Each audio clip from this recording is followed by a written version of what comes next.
لیجئے، یہاں تو نبی گزرتے ہوئے زخمی ہو گئے تھے، یہاں یہ زمین نہ لیجئے، ہم آپ کو آباد زمین دیتے ہیں۔ امام فرماتے ہیں آباد زمین کو آباد کرنا، کیا آباد کرنا ہوا؟ میں اس ریگستان کو معلّہ بناؤں گا، یا تو اللہ کا عرش معلّہ ہوگا یا اس پردیسی کا کربلا معلّہ ہوگی۔ چنانچہ کہا میں اس کی مناسب قیمت دوں گا۔ عزیزان گرامی 60,000 دینار اس پورے رقبے کی، اور امام نے چاروں طرف سفید رنگ کے پرچم لگوائے، 3 طرف تو پرچم لگوائے، اور یہ نشاندہی ہوگی کہ یہ امام حسین کی زمین ہے۔ اور ایک طرف دریائے فرات بہتا تھا، اور وہ دریا غیر دریا کے کنارے تو پرچم لگانے کی ضرورت نہیں، اور آپ جانتے ہیں دریا جس کنارے سے گزر رہا ہے، اگر کنارے والی زمین مالک کی ہے تو دریا پہ بھی تصرف اسی کا ہوگا، اور ایک حد تک تو لوگوں کو سمندر میں بھی تصرف کا حق دیا جاتا ہے۔ عزیزان گرامی اب جب یہ زمین امام نے چاروں طرف سے دیکھ لی، عزیزان گرامی اب میں کس طرح پڑھوں؟ جب امام پیمنٹ کر رہے تھے نا، شاید شریکت الحسین، اسی لیے شریکت الحسین ہے، وہ سمجھ گئی کہ شاید امام کے پاس کوئی رقم کی کمی نہ ہو۔ وہ جو عبداللہ نے چلتے ہوئے تھیلی دی تھی، بی بی نے گنی تک نہ تھی، کہا بھائی یہ بھی لے لیجئے۔ سید ہوں، کلیجہ پھٹتا ہے، جگر منہ کو آتا ہے۔ جناب زینب نے جب وہ پیش کی تھیلی درہموں اور دیناروں کی، امام حسین علیہ السلام فرماتے ہیں زینب یہ تیرا میں قبول کرتا ہوں، بے شک میں قبول کرتا ہوں، مگر ساتھ معذرت بھی ہے، بھائی تو بڑا بھائی ہے، تو پیغمبر کا نواسہ ہے، ہمارے خاندان کا بزرگ خاندان ہے، تو حجت خدا ہے، تو نائب پیغمبر ہے، تو معصوم امام مفترض اطاعت ہے۔ ارے معذرت کس بات کی؟ بہن حصہ تو دے رہی ہو مگر قبر کی جگہ نہ ملے۔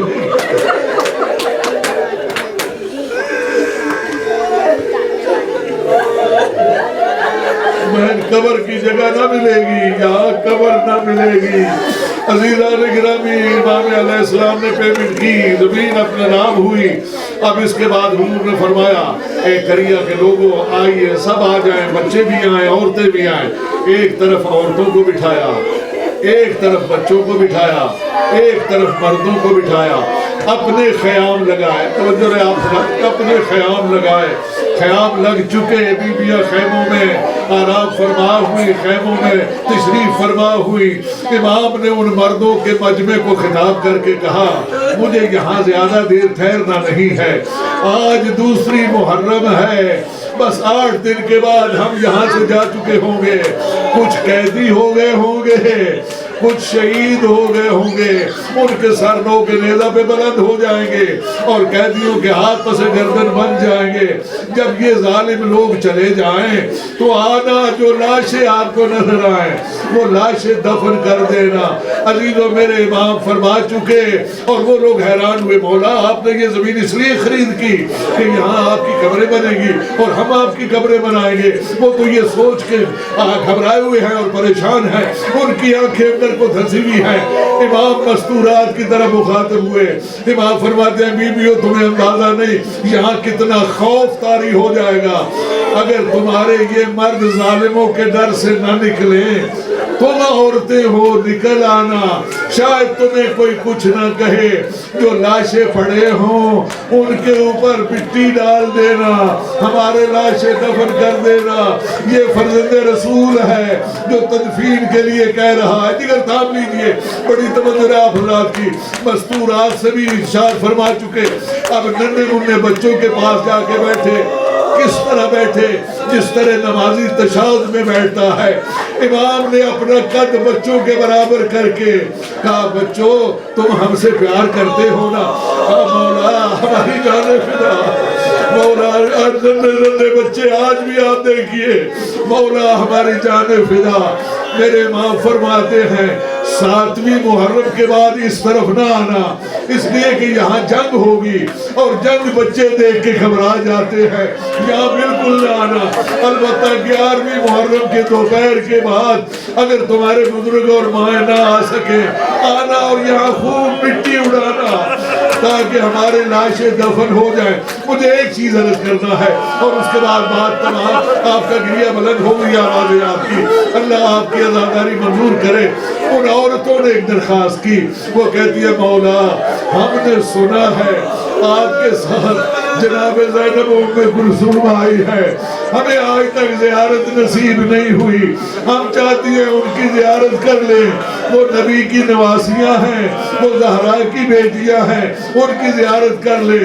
امام نے اشارہ کیا. بیویاں خیمے کی طرف بڑھی. خیمے پہ حضرت عباس کھڑے تھے. آواز دے کہتے ہیں جن عورتوں نے بچے اٹھا رکھے ہیں وہ بچے یہیں چھوڑیں اور نش کر کے اندر نہ جائیں, قطار بنا کے جائیں, سلام کر کے نکل آئیں.